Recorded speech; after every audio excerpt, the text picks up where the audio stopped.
بابے شے کوئی نہیں، بابے شے کوئی نہیں، مر کے دیکھ پتہ چلے گا کہ بابے ہیں کیا، بابے ہیں کیا۔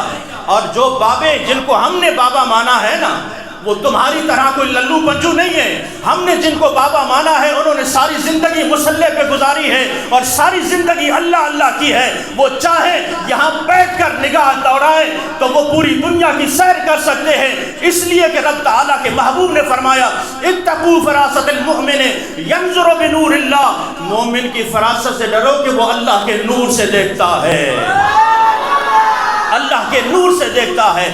بند کمرے میں بیٹھ کر چند اپنے ماننے والے بٹھا کر مرزا یہ کہہ سکتا ہے، اس لیے کہ وہاں اس کے سارے چیلے کٹچے ہیں، چیلے چمچے ہیں۔ اور یہ نوجوان بھی آج حیران ہوتے ہیں ہم عزیزان محترم کہ تمہیں یہ اتنے شیوخ الحدیث نظر نہیں آئے۔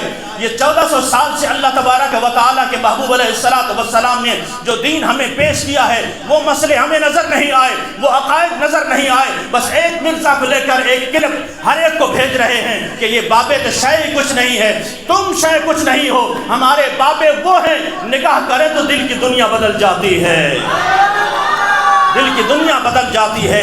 اس لیے عزیزان محترم ان کی صحبت اختیار کیجیے اور دعا کرو اللہ تبارک و تعالیٰ ایسا بابا ہمیں عطا فرمائے جو واقعی میں کامل ہو۔ حضرت خواجہ غلام فرید رحمۃ اللہ علیہ آپ کا ایک مرید تھا، چاہنے والا، محبت کرنے والا، نجیب کوٹ کا رہنے والا۔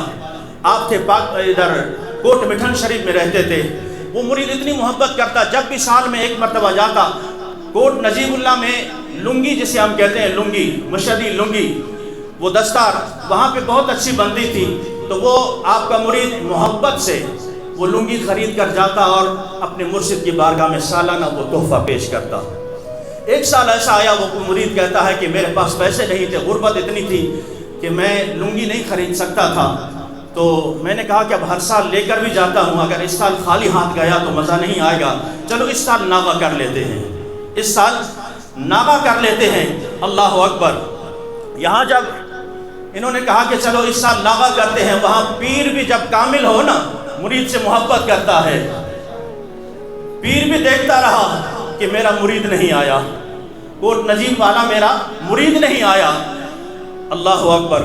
عزیزان محترم جب وہ سال گزر گیا، آئندہ سال آیا، یہاں پیر بھی بے چین ہے، بے قرار ہے، کیوں نہیں آیا، کیا معاملہ ہو گیا؟ وہاں وہ مرید کہتا ہے جب اگلا سال آیا میں نے خوب محنت کی، پھر 2 لنگیاں میں نے خریدی، 2 دستاریں میں نے خریدی۔ اللہ اکبر۔ 2 دستاریں خرید کے جب روانہ ہوا اور اپنے مرشد کے علاقے پہنچا، پیر صاحب بیٹھے ہیں، مرشد تشریف فرما ہے، سینکڑوں مرید سامنے بیٹھے ہیں۔ آپ نے وہ 2 لنگیاں 2 دستاریں حضور خواجہ غلام فرید رحمۃ اللہ علیہ کی بارگاہ میں پیش کی، آنکھوں سے آنسو تھے۔ حضرت خواجہ غلام فرید رحمۃ اللہ نے فرمایا بیٹا پچھلے سال نہیں آئے، کہا حضور والا غربت اتنی تھی کہ نہیں خرید سکا، اس وجہ سے میں نے مناسب نہیں سمجھا کہ آپ کی بارگاہ میں حاضری دوں۔ فرمایا ہاں چلو ٹھیک ہے، یہ مجھے دے دو۔ آپ نے دونوں لنگیاں لی، مرید سے لے کر نا آپ نے زمین پہ رکھ دی، فرمایا ماچس لے آؤ، ماچس لے آؤ، ماچس لائی گئی۔ اللہ اکبر۔ حضرت خواجہ غلام فرید رحمۃ اللہ علیہ نے تیلی جلائی، کہا کہ دونوں کو جلا دو، دونوں کو جلا دو۔ اللہ اکبر۔ مرید حیران ہے، رو کے عرض کرتا حضور والا میں نے بڑی محنت سے خریدی ہے، میں نے بڑی محنت سے خریدی تھی اور بڑی عقیدت سے لایا تھا۔ آپ نے فرمایا بھالا او شے کو جے یار کو یار کنے جدا کر دے وے، دل دریا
اللہ تبارک و تعالی ہمیں ایسا کامل پیر عطا کرے.